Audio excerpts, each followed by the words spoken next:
In case you missed it, here's a Sports Animal Rewind. Pleased to be joined by a very special guest. He was a star at Catholic High School, a star at Notre Dame, had a terrific season with the Minnesota Vikings, and that is Harrison Smith. Harrison, how are you? I'm good. How's it going? Doing great. Hey, I wanted to ask you about the NFL drafts coming up, and I just wondered how different is it for you getting ready for a training camp as opposed to an NFL draft? It's definitely a lot better. I'll say that. It's nice knowing where you're at, what to expect.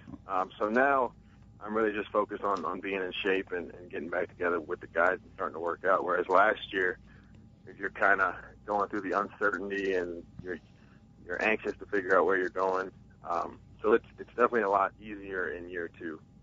Has boxing been a part of your training regimen? It has.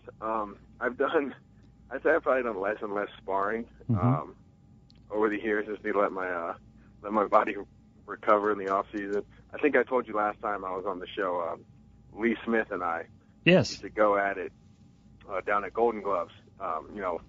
Friendly of course, but we'd always both just end up beating each other up. So we've kind of gotten a bit away from that now. What do the Vikings think about that? Are they fine with you boxing as part of your training? Yeah, I mean, as long as I'm healthy, ready to go, in shape, they don't ask too many questions, just as long as we're not doing anything stupid or dangerous. I know you've been working quite a while with Charlie Petrone. I wonder if getting ready for your second season in the NFL, if your workouts are any different compared to what they were last year.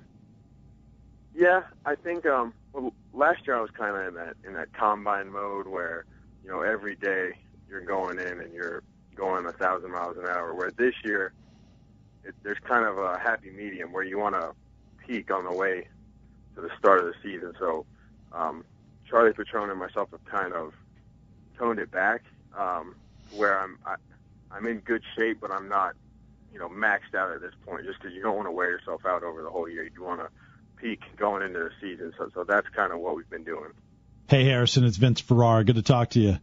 You too. Hey, I want to go back to the boxing for a quick second. I think the best thing for you is to find a boxer, maybe someone that's established in the ring that wants to work on their defense, so you can just wail on them and it doesn't cause any damage to you, right? Well, that was how I first got into it. If you remember Alonzo Butler. Yep. He was the first guy that I really got to work with, and he just worked on his defense, and I was just throwing punches at him. This was maybe my freshman year of college, and he after a while he got fed up with it and he just lit me up a couple times. So he let me know that he could take me whenever he wanted. Talk about some of because I've done some training in boxing gyms. Tell people, our listeners, what the specific benefits of boxing is. I know what some of those are, but share some of those for our listeners that can help you out.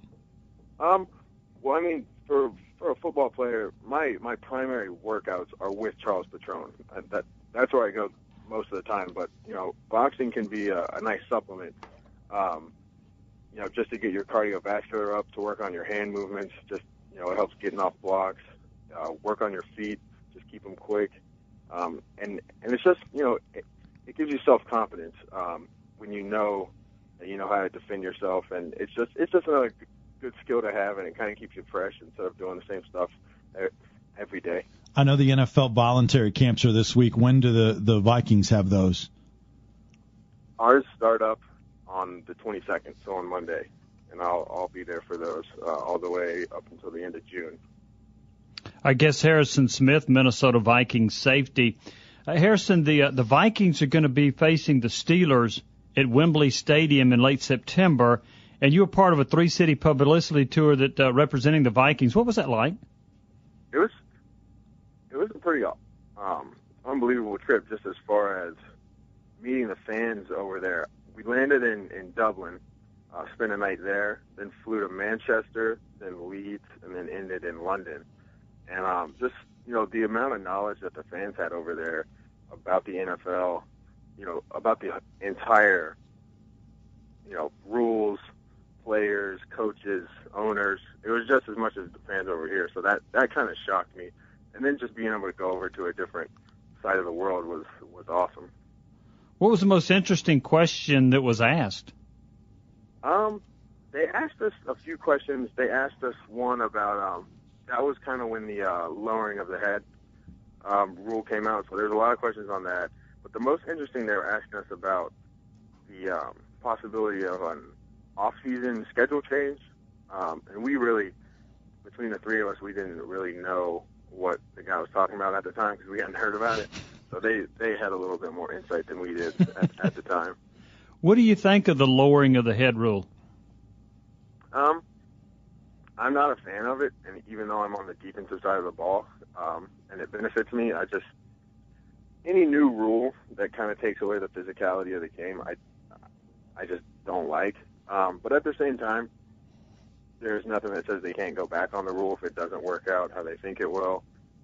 So there's nothing that's totally permanent, and they're obviously trying to make the game safer and better for head injuries and stuff like that. But as a defensive guy who gets fined a lot for hitting people, any rule that tries to lower the physicality of the game, I'm generally not a fan of.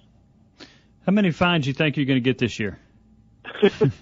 Last year it was there's 3 total, so that's where I'd set the over-under. Over-under 3? Yeah.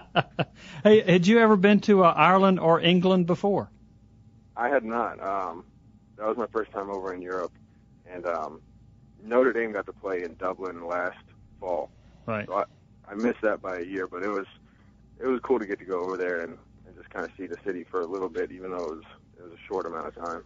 Harrison, everyone focuses on the games and specific hits that they find guys on, but how much helmet-to-helmet contact is there in practices when you guys are just working to get better in practice? There's not a whole lot, especially, it's kind of different for different times of the year. It's much less hitting than we did in college, and in high school. High school was when we really did the most hitting. So I think at the pro level, you only have so many guys, and you want to keep your guys healthy. So they do enough to keep us kind of the feel of the game and what it's like to hit and stuff like that. But it's definitely lighter than at the other stages of the game. And I know you're not the GM and you don't make the decisions, but just curious as to what you think about the Vikings off season with some of their personnel moves, comings and goings. Well, we lost Percy to the Seahawks. So I mean, he's a tremendous athlete. Nobody plays harder than him on Sunday, so that'll be a big loss. But we got Greg Jennings from the Packers, so I think he'll be huge for us, just having a veteran guy, very explosive player. I had to play against him 3 times last year, so I know how good he is. Plus, we take him away from the Packers, which is nice. And then another move is Antoine Winfield got released and signed with the Seahawks as well. So that one, I'll definitely miss. And I'm sure we'll have somebody step up and fill his spot. But he's a guy that, he's 14, 15 years in the league, and he just plays at such a high level every week. So he's got big shoes that we need to fill. Is it odd to go against a rival player like Jennings at Green Bay, and then next thing you know, he's your teammate? I can see how that seems weird, and it probably, it is a little bit. A lot of mutual respect across the NFL of what guys can do, and he's a guy that's, he's great to fans. Everybody loves him. Even the Packers fans couldn't hate him for leaving. It's part of the business, and he seems to be that guy that nobody has anything negative to say about. So he's going to be welcome. And I remember last year playing against him, just remembering how good he was, and then also that he was just a great competitor, and he's not, a guy that you think is a jerk or something like that. He's just a guy that's a great part of the team. Harrison, with the draft coming up, will you watch it to see what the Vikings do, or how will you spend, it's not just draft day, but how will you spend the draft days? I'll definitely be watching it. Some people have kind of talked about us maybe getting Manti-Te'o from Notre Dame because middle linebacker might be a need for us. So, and we have 2 first-round picks, so it'll be exciting to watch, especially on the first day. See if we maybe trade back or trade forward. I know that Rick Spielman likes to make a lot of moves. Last year he traded our first pick and then traded a backup to pick me. And he was moving all around, so he does a great job finding guys and finding value. So it'll be fun to watch. When you were over in Dublin, I was curious, were the fans over there more excited to talk to 3 NFL players from Minnesota or 3 players from Notre Dame? They were excited about the NFL coming over, and they love just having professional football players that they could talk to and ask questions to. But there were a lot of Notre Dame fans in Dublin, especially that showed up and had some jerseys on and stuff. So it was a nice mix. But I definitely say they were there for the NFL experience, and there was people in jerseys from every single team across the NFL at every city. Harrison, what were your impressions of the Yorkshire Vikings Cricket Club? It was a good group of guys. There was 3 of them that we got to meet. 2 of them were kind of their pitchers, and they threw a couple balls to us, and it was one of the hardest things that I've ever done. They throw fast, about the speed of Major League Baseball players, 90 to 100, and it bounces off the ground before it gets to you. So once it hits the ground and bounces up, you pretty much lose it every time. Harrison, you mentioned that the Vikings have 2 first-round picks. A lot of mock drafts have the Vikings taking at least a wide receiver in one of those 2 spots. There's an awful lot of them, especially that might be around at that time. Who's your favorite wide receiver you saw play college ball that you wouldn't mind being teammates with the Vikings? This is a good draft for them. So there's going to be guys, early on, and there'll probably be some that fall back that aren't expected to. But I'm a fan of Tennessee's Patterson, just how athletic he is and dynamic. He's a long guy too, so he's not one-dimensional. He can pretty much do it all. I know people say he's kind of raw, but I think if he came in with our team, especially having a guy like Greg Jennings, that's a guy that can kind of teach you the ropes. So he's a guy that I like.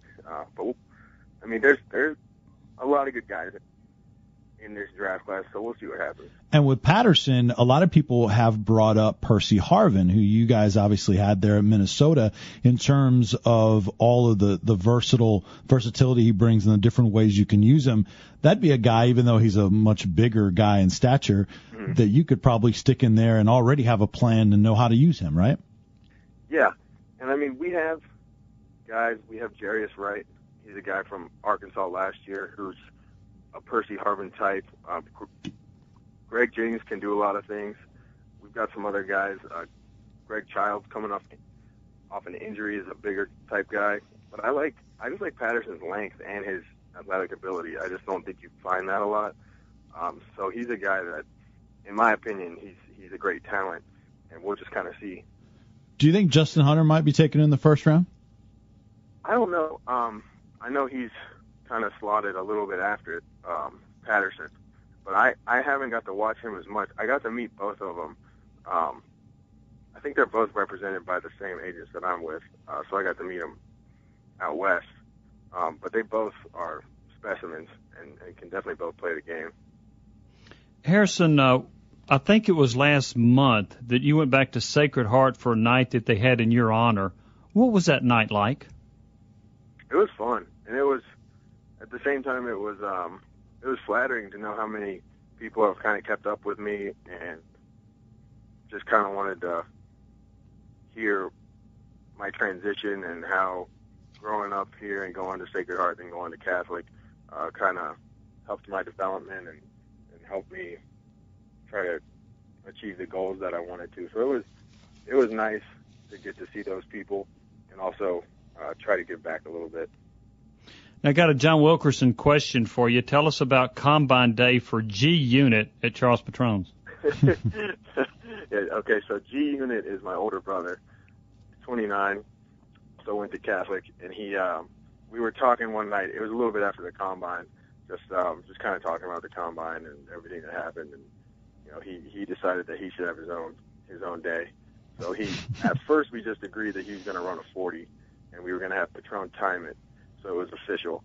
But I decided it would only make sense if we added on the bench press and a couple other activities.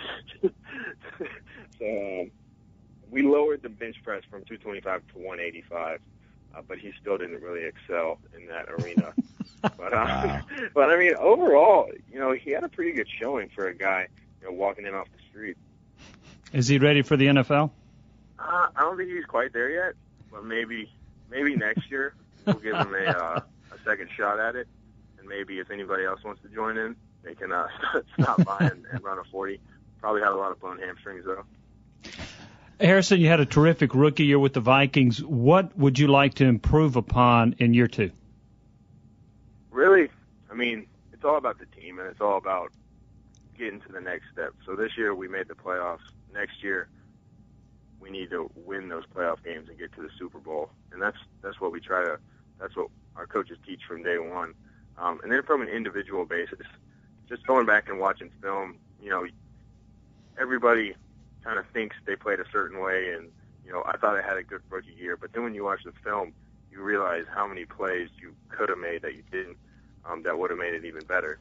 So those are the plays that next year I want to make, those game-changing plays at pivotal moments that I might have let slip through my fingers this past year. Harrison, I know you're a basketball fan, and we appreciate you doing the New Sentinel Sports Page Celebrity Bracket with us. And you were leading throughout, except for the very end when Louisville ended up winning. But on the topic of Louisville, as an athlete, when you see what happened to Kevin Ware, what runs through your mind as an athlete?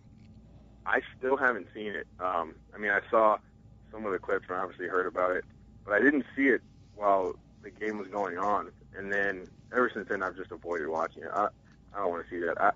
I remember watching Tyrone Prothro from Alabama, the receiver, had a similar type injury, but they said this one was even more graphic.